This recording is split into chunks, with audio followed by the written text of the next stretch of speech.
Ngayon guys, i-share ko naman po ang sikreto ko sa pagluluto ng leche plan.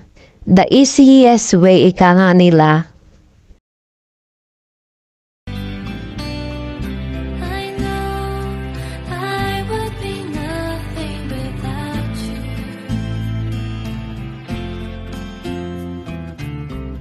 So lean on me whenever you have to, my dearest friend. I love you more than I can.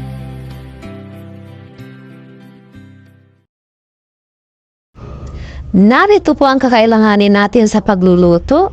Nandito po ang itlog, condensed, evap, at kahit anong klase po ng asukal pwede. Ang una po natin gagawin ay pag-iwalayin po natin yung puting yung puti ng itlog at saka yung pula niya, guys. Hindi nga pula, yellow eh.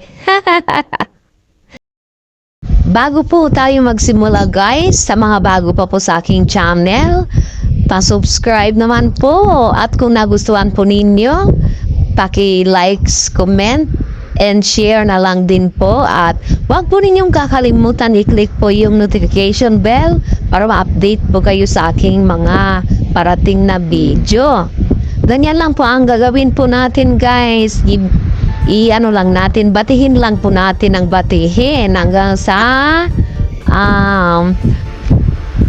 mahalo po ng gusto. Yan.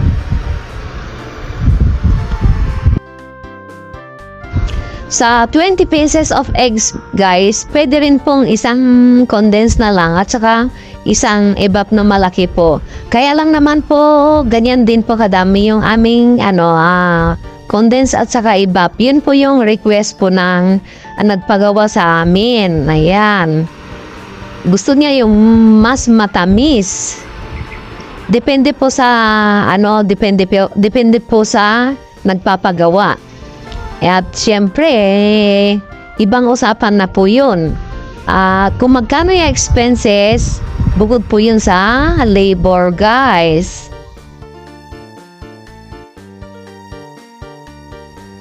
Ilagay na po natin ang condensed, guys.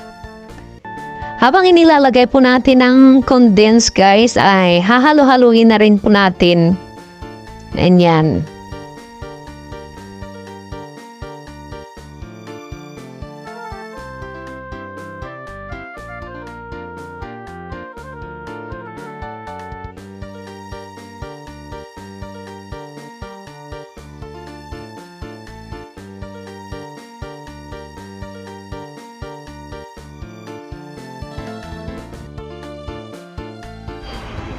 Chine-check pa po ng inyong inday kung ilang cup po sa isang lata at tumugma naman po dun sa kakailanganin po natin.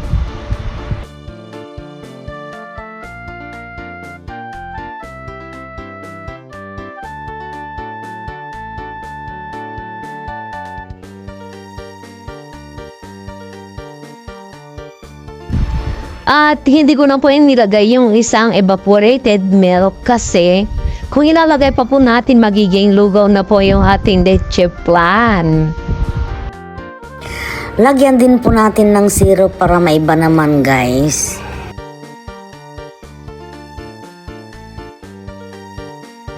Tapos guys, tuloy-tuloy lang po ang paghalo para ma-mix mabuti yung ating lulutuin na leche plan.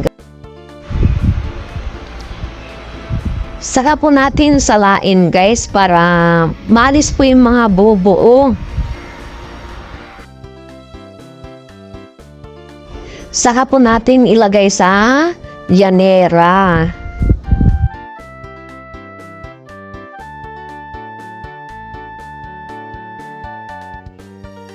Hindi ko pa pala naipakita po sa inyo yung proseso bago natin isalin sa llanera yung ating mga gagawing leche plan guys.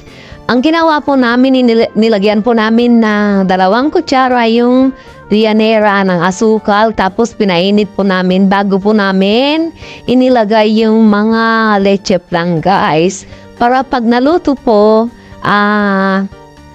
yung ano niya, kasi syempre itataob mo yan guys, pag taob mo, yun nasa ibabaw, may ibang kulay po, nagkukulay po yung yung ating asukal na arnibal po, naging kulay brown, ganun po yun.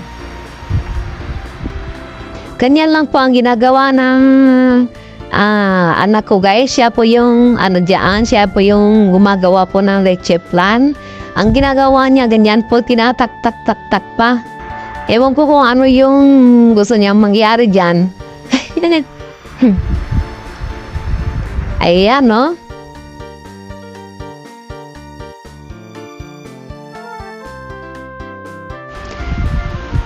Ayan, ganyan no, ang ginagawa niya. Dahan-dahan po niya nilalagay sa llanera. Pero kung ang inyong hindi ang kumilos diyan guys, ibinuhos na niya.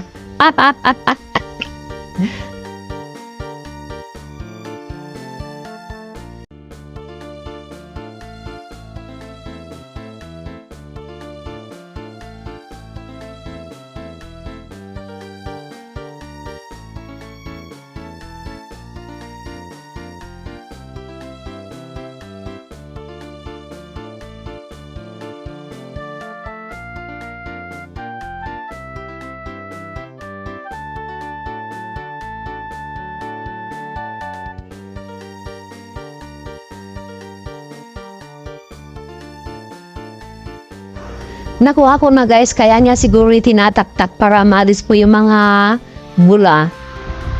Yan.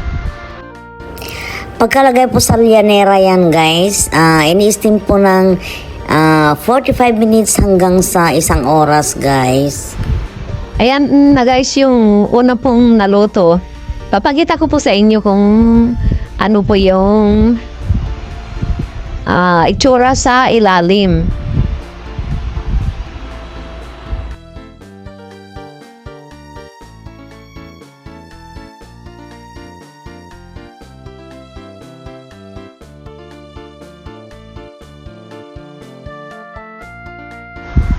Ito na po ang finished product ng aming leche plan. Hanggang dito na lamang po at sana ay marami na naman po kayo natutunan sa aking video. Bye guys!